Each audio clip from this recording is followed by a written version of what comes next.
excited to announce last video's giveaway winner. His name is Emmett Chan, and I randomized all the names, and it came out to Emmett Chan. And what he needs to do now is send me his address information, and I could send him some of those cards. Also, really excited that my Patreon page, we got someone to pledge $10 a month to the channel. And it doesn't sound like much, but every dollar counts. And I think this is exactly how the ball gets rolling on a page like that for a channel like this. So thank you so much for helping and pledging for this channel. As you can see, something is different. I've set up my camera so that it can show my face and also how I'm manipulating the sounds and the different things that I'm doing for the channel. I also have my other camera set up here too, so we can also see what you normally see in a channel or in a video. The first thing that I want to do is something called Magic Flashback. Magic Flashback is a kind of videos that I'll upload talking about all these insane and crazy stories that I have in Magic. And this one is about this book that I have in front of me. This book is a rules book for Magic, and I think I went on eBay to look at when this book was released, and I think this rules book was released during the revised era, and that's a really long time ago, and this book is in great condition. Blue magic flows from the islands and thrives on mental energy. Other wizards fear the blue magician's ability with artifice and illusion, as well as their mastery of the elemental forces of air and water. Blue's traditional foils are red and green. Blue's traditional enemies are red and green. Green magic. Green magic gets its life from the lush fecundity of the forest, like nature itself.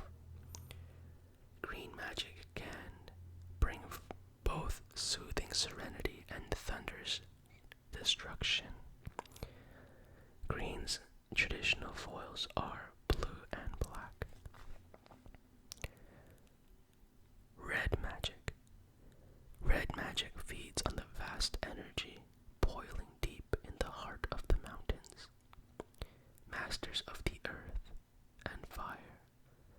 Red magicians specialize in the violence of chaos and combat. Red's traditional foils are blue and white. White magic. White magic draws its vitality from the untouched, open plains. Though white magicians focus on spells of healing and protection, they also devote plenty of time to the chivalrous arts of war. White's traditional foils are black and red. Black magic. Black magic's power comes from the swamps and bogs. It thrives on death and decay. Many wizards shun black magic's self-destructive nature, even as they long for its ruthlessness. Black's traditional foils are green and white.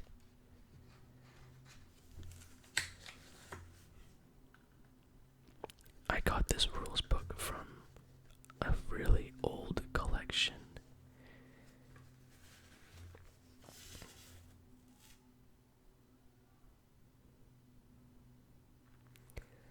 A really old collection that sort of came in this like shoebox. It was like an official Magic card storage, but it looked like a shoebox and it had a strap on it. And that was really funny.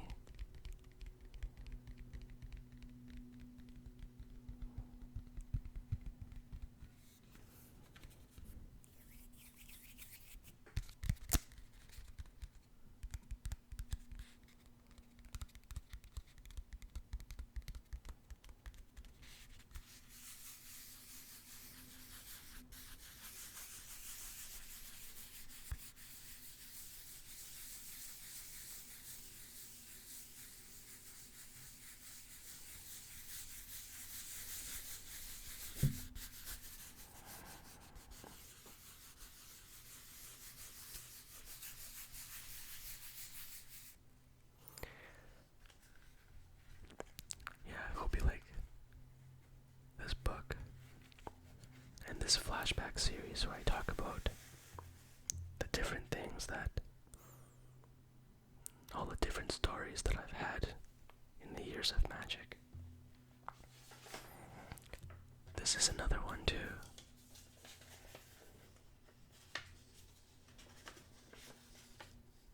This is a sheet of paper that came from going to the Magic Grand Prix Vancouver,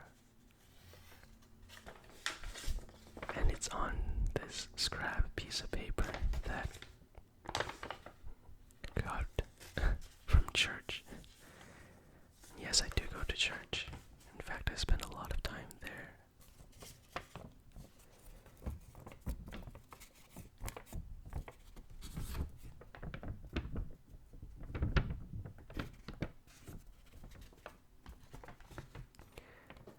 I've kept this life counter sheet for a really long time now because it reminds me of the crazy story that I've had going to the Grand Prix. And this is how it starts. My friend, who's really, really into Magic, he asked me if I was interested in attending the Grand Prix. And I'm not really a competitive player. So I said to him, okay, well, only if you go and only if you give me the cards to play, like, I'll play. So, I was also, like, just coming back from a trip from China. Like, it's like, I would get back, on a Thursday, and then on the Friday, we'd have to go down to, the convention center, to the site where the Grand Prix was. And so, I was like in China buying up some cards, trying to fill my deck.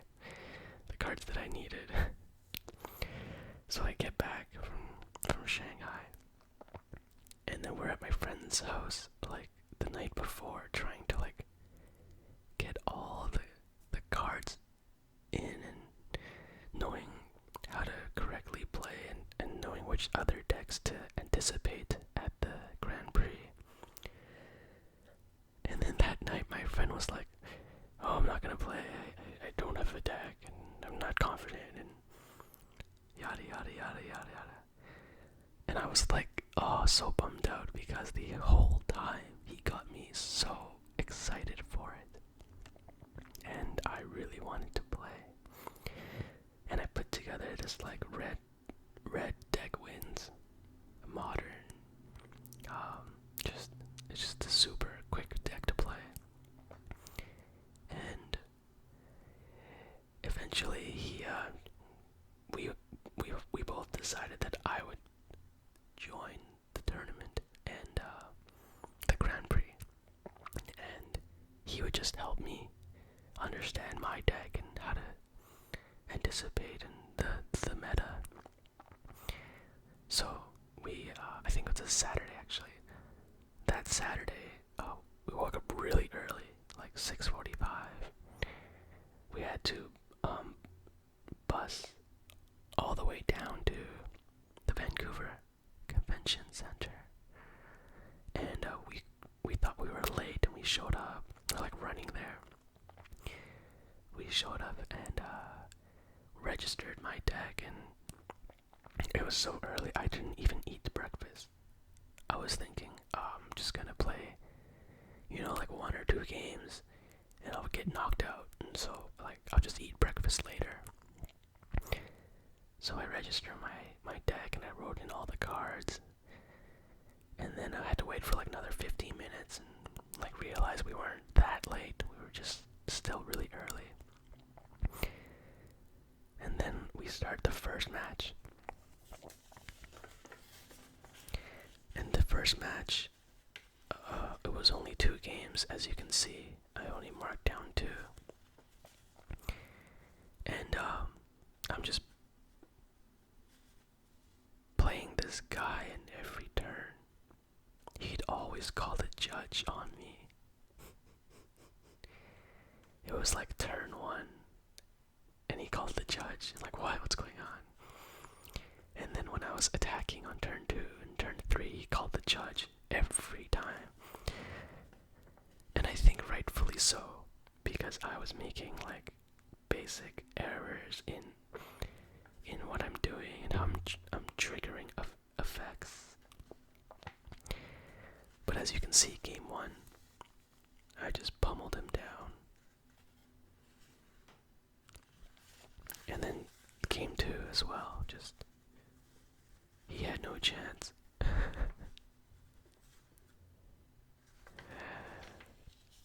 And then when that match ended with the first opponent, I was being really polite with my opponent, and I just asked him like, how can I improve and things like that, and he just told me to watch out in the order of the game and the game mechanics, and that at the Grand Prix it's definitely not casual at all. So people, they can rightfully call the judge over and have even certain triggers that would benefit me, have them just challenge and basically not exist if I did it in the wrong order or things like that. So that was a really crazy, I guess, just understanding the whole thing in the Grand Prix. And so I finished that match, and I move on to my second guy. And the second match, I don't have the life sheet. I did actually for a really long time. I kept it in my house. Hoping to make this video. But when I make this video, I can't find it. Basically what happened was that it was this, I think it was a scape shift deck, and my opponent was really nice, and quick work of him though. Like I just pummeled him down in 2 games, and at the end he was telling me like, oh, just watch out for escape shift decks, and if you see certain cards, it's a dead giveaway. And I was like, okay. And then my third match was this, I don't even know why, it's like a black-white deck, and the guy was really like frustrated when I was playing him. And he had this card that shut down my whole deck. It's like the card where if you start with it in your hand, you could play it onto the battlefield for free, and then your opponents can't target you. And if I'm playing a red deck with burn spells and everything, like, oh man, you just can't win. Like 50% of my cards just did nothing. So in the first game, he didn't have that card, so I killed him. Like really well. And then the second match, it was tougher. I think he might have won. I'm not sure. And then the third game, he had that card. So he put it onto the battlefield, and I couldn't target him. And as soon as the match started like that, I almost scooped. I almost just stopped. So I decided that my friend would have really not liked it if I had scooped, and I knew that my friend would have just played it out, and I didn't want to disappoint him. So I decided, okay, I'll just play it out. So I started playing some creatures, and I had some dead cards in my hand, but I realized that my opponent also was like land stuck, and he didn't have anything good, and I just like threw in some creatures at him, and he started dying. He started getting low, and then I had a Monastery Swift Spear out that had the trigger where if you play spells, it would get bigger. And so I decided to start to cast the lightning bolts on myself. I started to play the lightning helix on myself, targeting myself. That was crazy. I was taking the life so that my Monastery Swift Spear could get bigger, and that added the extra like 1 or 2 damage, and I basically beat that guy. Oh man, I realized not eating breakfast in the morning was a terrible idea, and I was moving on to like my 4th match, and this is just absolutely crazy. And in that 4th match, I was really tired. I was really hungry. I was probably really thirsty, and I was shaking when I was trying to shuffle my deck. And I think there was this one deciding moment in that match where my opponent had like a voice resurgence and some other things on the field, and he was attacking me. I was doing combat, and I had a bunch of creatures out, and I blocked the wrong creature because I thought one of these creatures had flying, so I didn't block it. It was his biggest creature too. It was a 6/6, and so my opponent was like, okay, well then you take whatever damage and you're dead. And then while we're shuffling, or when we're finishing the match, I think he beat me 2 straight. He said, well, you did great, but you had that misplay. And I said, well, what misplay? And then he said, well, you didn't block my 6/6 fatty. And I said, well, it had flying. And he said, no, it didn't. Oh, that's hilarious. Had I survived that combat turn, I would have won the next turn because I had the burn spells in my hand. So, anyways,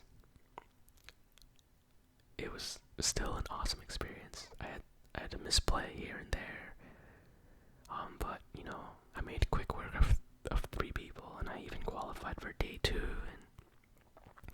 But because of things I have some other job things to do on Sundays that I couldn't go to day 2, so I just got my packs and I left. And it was really fun.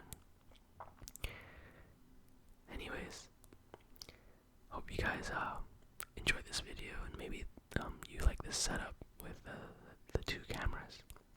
So why don't I just finish off with some little ASMR. I'm gonna open a pack, but I'm not gonna read the cards.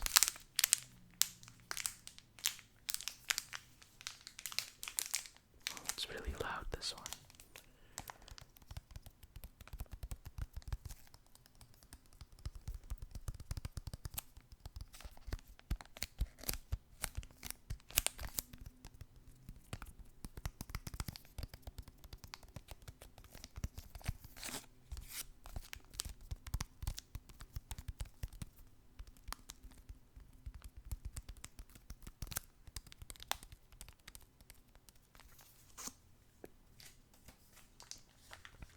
Well, maybe I'll read the cards.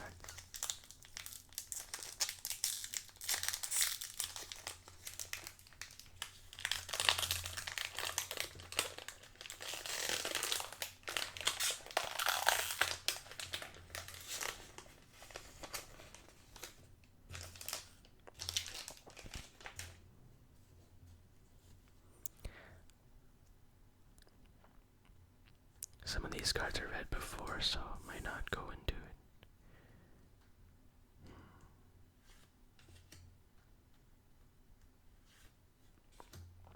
A lot of the commons.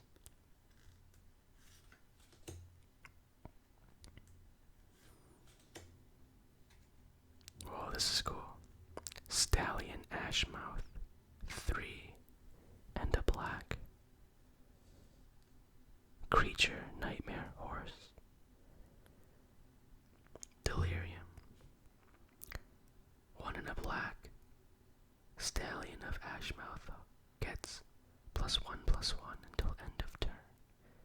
Activate this ability only if there are 4 or more creature types among cards in your graveyard. Echoing hoofbeats can no longer be assumed to be help from the Gabony Riders. 3/3. That's awesome. It's funny how I like the commons and uncommons for their flavor text more than the rares.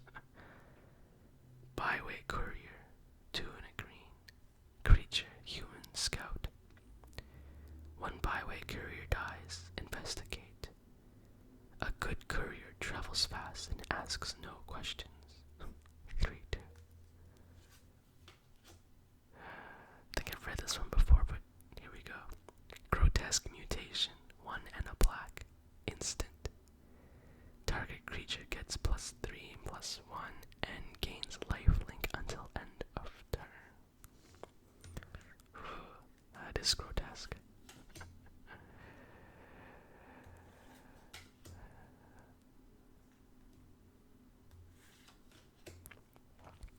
Haunted Cloak, 3 casting cost. Artifact equipment. Equipped creature has vigilance, trample, and haste. Wow, equipped for 1. Bear the weight of so many spirits, and you'll surrender civility and restraint to savagery and instinct. Wow. Let's think about this 3 cost. That's okay. Vigilance, trample, haste is wonderful. Equipped for 1. This is playable. This is very playable. I like that card. I think we saw this guy before.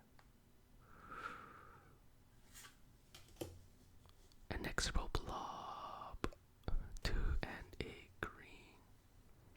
Creature Ooze, Delirium. Whenever Inexorable Blob attacks, if there are 4 or more card types among cards in your graveyard, put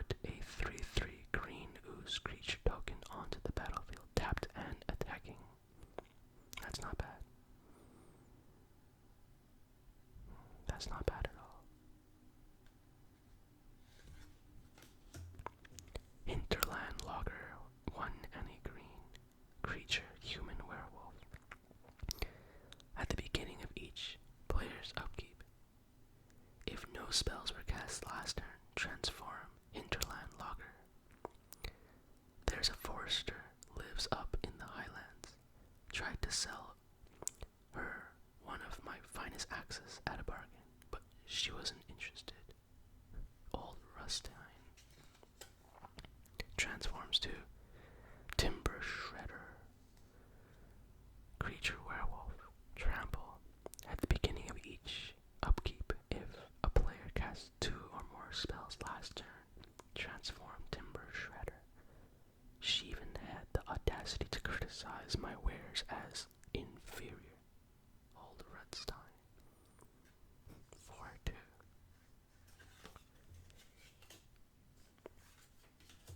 Clue. With angels came mysteries. Daniel's journal. Alright. Thank you so much. And if you're still here, give you guys some ASMR. Tapping and rubbing at the end. Thanks so much. And I'll see you